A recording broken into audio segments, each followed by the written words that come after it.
खबर रायपुर से है, जहां कोल घोटाले में ईडी का एक्शन। ईडी ने अटैच की है 2,86,00,000 की संपत्ति। ईडी ने अटैच की है सौम्या चौरसिया की संपत्ति को अटैच किया गया है। निखिल चंद्राकर की संपत्ति भी अटैच हुई है। कोल घोटाले में अब तक 11 आरोपियों को गिरफ्तार किया जा चुका है। आरोपियों ने किया है 540 करोड़ का घोटाला। ईडी की जांच में सामने आया है 25 रुपए प्रति टन बेचा गया था कोयला। तो एक बड़ा घोटाला आपको बता दें, इस मामले में कुल 11 लोग अब तक गिरफ्तार हो चुके हैं। कोल घोटाले में ईडी का एक्शन लगातार जारी है। ईडी ने अटैच की है 2,66,00,000 की संपत्ति। ईडी ने सौम्या चौरसिया की संपत्ति को अटैच किया है। निखिल चंद्राकर की संपत्ति भी अटैच हुई है। कोल घोटाले में अब तक कुल 11 आरोपी हैं जो गिरफ्तार हो चुके हैं। आरोपियों ने किया है 540 करोड़ का घोटाला। 25 रुपए प्रति टन बेचा गया था घोटाला। तो कोल घोटाला जो कि साल 2020 से 22 के बीच में हुआ था, घोटाले में जुटाए गए थे 540 करोड़ रुपए। 25 रुपए प्रति टन बेचा गया था कोयला। इस घोटाले में शामिल थे कई बड़े अधिकारी, नेता और कई बड़े अफसर। केस में अब तक कुल 11 लोग गिरफ्तार हो चुके हैं। 35 लोगों के खिलाफ अभी जांच चल रही है। चुनाव में खर्ची घोटाले की रकम, तो ये सारी बातें जांच में सामने आई। और अब बड़ी खबर ये आपको बता दें कि कोल घोटाले में ईडी ने जांच को आगे बढ़ाते हुए 2,66,00,000 की संपत्ति को भी अटैच किया है। सौम्या चौरसिया की संपत्ति को अटैच किया है। निखिल चंद्राकर की संपत्ति भी अटैच हुई है।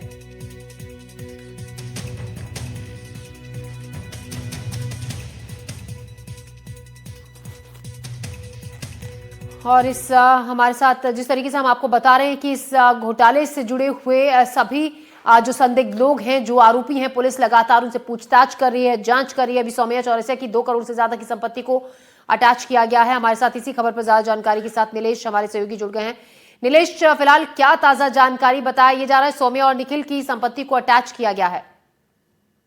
बिल्कुल ज्योति, ईडी द्वारा ये कार्रवाई की गई है। और इसमें जब कांग्रेस की सरकार थी पिछली 2018 से 23 के दौरान, उस समय ये घोटाला होना बताया गया है। और जो 25 रुपए प्रति टन जो है वो कमीशन लिया गया, कोयला जो सप्लाई होता था उसमें 25 रुपए प्रति टन का कमीशन लिया गया, ऐसा आरोप है। और इसी आरोप के तहत बड़ी कार्रवाइयां हुई हैं। इस मामले में सौम्या चौरसिया, निखिल चंद्राकर जो कोयले से जुड़ा काम करते थे वो, इसके अलावा पहले जो इसमें अधिकारी रहे हैं समीर बिश्नोई आईएएस, जिन पर यह आरोप है कि उन्होंने प्रक्रिया को बदल दिया। जो कोयला को लेकर जो टेंडर जारी होता था उस प्रक्रिया को ऑनलाइन की जगह ऑफलाइन कर दिया था उनके रहते टिप्स में जब वो हेड थे।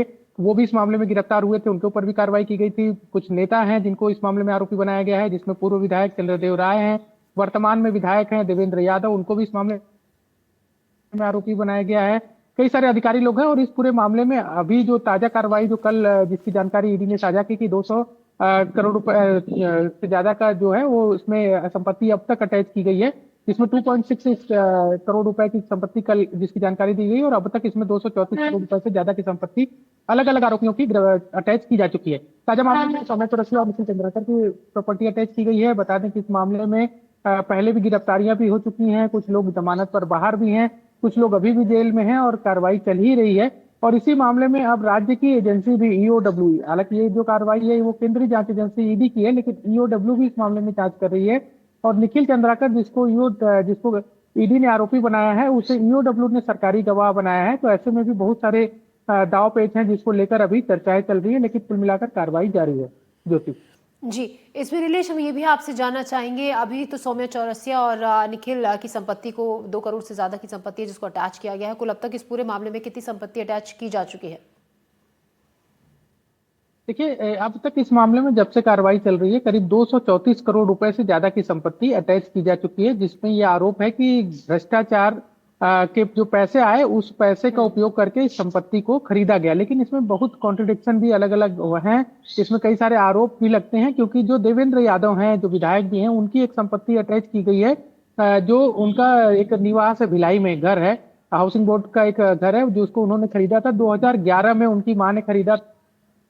और उनकी माँ ने फिर देवेंद्र यादव को उसमें साझा उनको उनका नाम लिखवाया था उनके अपने छोटे बेटे देवेंद्र यादव के नाम पे। उस संपत्ति को वो अटैच की गई है और वो संपत्ति आधा अटैच की गई है। उस पर भी लगातार ये सवाल उठता है कि जो संपत्ति 2011 में खरीदी गई और घोटाला बताया जा रहा है 2018 के बाद का, तो ऐसे में उस संपत्ति को क्यों अटैच किया गया? और वो भी संपत्ति उनके माँ द्वारा खरीदी गई थी, और उसमें अपने एक बेटे को, जो देवेंद्र यादव के 3 भाई हैं उनमें से एक देवेंद्र यादव को उसमें जो है उसमें मालिकान हक दिया गया था। तो उस पर भी सवाल उठते हैं। हालांकि ईडी के अपने उस पे तर्क हैं कि जो उसकी रकम जमा की गई बाद में उसमें कुछ है। तो ये सारी चीजें जो संपत्ति को लेकर एक अलग ही विवाद चल रहा है, लेकिन अब तक 234 करोड़ रुपए से ज्यादा की संपत्ति ईडी ने इस मामले में अटैच की है। जी, तो लगातार इस मामले में अभी भी जांच पड़ताल जारी है और लोगों पर शिकंजा कस रहा है। बहुत शुक्रिया आपका नीलेश जानकारी के लिए। फिलहाल हम खबरों में बढ़ते आगे और